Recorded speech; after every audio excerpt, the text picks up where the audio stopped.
ঢাকার বুকে প্রতিদিন অসংখ্য গল্প রচিত হয়, কিছু আনন্দের, কিছু সংগ্রামের, আবার কিছু ভয়াবহ ঘটনার। কিন্তু ৮ই ডিসেম্বর মোহাম্মদপুরের শাহজাহান রোডে যে ঘটনা ঘটল তা শুধু একটি পরিবারের জীবন নয়, একটি শহরের নিরাপত্তা কাঠামোকেও চূর্ণ বিচূর্ণ করে দিল। এক সকালে সবার মতোই ঘর থেকে বেরিয়েছিলেন শিক্ষক এজেএম আজিজুল ইসলাম। ৩ ঘন্টা পর ফিরে এসে যা দেখলেন তা কোনো দুঃস্বপ্নের থেকেও ভয়ানক। সপ্তম তলার ফ্ল্যাটের দরজা অল্প খোলা, ভেতরে ছড়িয়ে ছিটিয়ে থাকা জিনিসপত্র আর রক্তে ভেজা মেঝের উপর প্রাণহীন পড়ে আছেন তার স্ত্রী লায়লা আফরোজ ও মেয়ে নাফিসা লাওয়াল। এই ছোট পরিবারটির স্বাভাবিক দিনের সূচনা এমন মর্মান্তিক সমাপ্তির দিকে যাবে কে ভাবতে পেরেছিল। রাজধানীর মোহাম্মদপুরের শাহজাহান রোডের একটি আবাসিক ভবনে মা মেয়েকে হত্যার ঘটনায় গৃহকর্মী আয়েশাকে গ্রেপ্তার করেছে ঢাকা মেট্রোপলিটন পুলিশ। চুরি করতে গিয়ে মালিকপক্ষ দেখে ফেলায় ক্ষুব্ধ হয়ে এই হত্যাকাণ্ড ঘটানো হয়েছে বলে জানিয়েছে পুলিশ। স্কুল শিক্ষক এজেএম আজিজুল ইসলাম প্রতিদিনের মতো সোমবার সকালে কাজে যান। বেলা গড়ালেও স্ত্রীর সঙ্গে যোগাযোগ না হওয়ায় তিনি বাসায় ফিরে এসে দেখেন স্ত্রী লায়লা আফরোজ ও কন্যা নাফিসা লাওয়াল রক্তাক্ত অবস্থায় পড়ে আছেন। মেয়েকে হাসপাতালে নেওয়া হলে চিকিৎসক মৃত ঘোষণা করেন আর লায়লা বাসাতেই নিহত হন।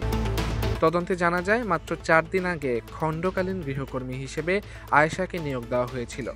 ঘটনার দিন সকাল ৭টা৫১ আয়েশা বাসায় ঢোকে। লায়লা ও নাফিসাকে ছুরিকাঘাতে হত্যা করে ৯টা৩৫ নাফিসার স্কুল ড্রেস পরে বাসা ত্যাগ করে। স্থানীয় সিসিটিভিতে দেখা যায় বের হওয়ার সময় তার হাতে ছিল একটি ব্যাগ, যার ভেতরে ছিল চুরি করা মোবাইল ফোন, ল্যাপটপ, স্বর্ণালংকার ও নগদ অর্থ। ঘটনার পর বিভিন্ন সিসি ক্যামেরার ফুটেজ বিশ্লেষণ, মোবাইল ট্র্যাকিং ও প্রযুক্তিগত তৎপরতার মাধ্যমে পুলিশ জানতে পারে আয়েশা রাজধানী ছেড়ে ঝালকাঠির নলছিটি এলাকায় আত্মগোপন করেছে। বুধবার রাতেই সেখানে অভিযান চালিয়ে তাকে গ্রেপ্তার করা হয়। তার স্বামী রাব্বি শিকদারকেও হেফাজতে নেওয়া হয়েছে। প্রাথমিক ফরেনসিক রিপোর্টে জানা যায় লায়লার শরীরে প্রায় ৩০টি ছুরিকাঘাত, নাফিসার গায়ে কমপক্ষে ৬টি আঘাত, যা নির্দেশ করে ঘরের ভেতরে তীব্র লড়াই এবং আতঙ্কজনিত অতিরিক্ত আঘাত। পুলিশের বক্তব্য, ডিএমপির কর্মকর্তারা জানিয়েছেন চুরি দেখে ফেলায় পরিস্থিতি উত্তপ্ত হয়ে ওঠে এবং এক পর্যায়ে আয়েশা তাদের উপর হামলে পড়ে।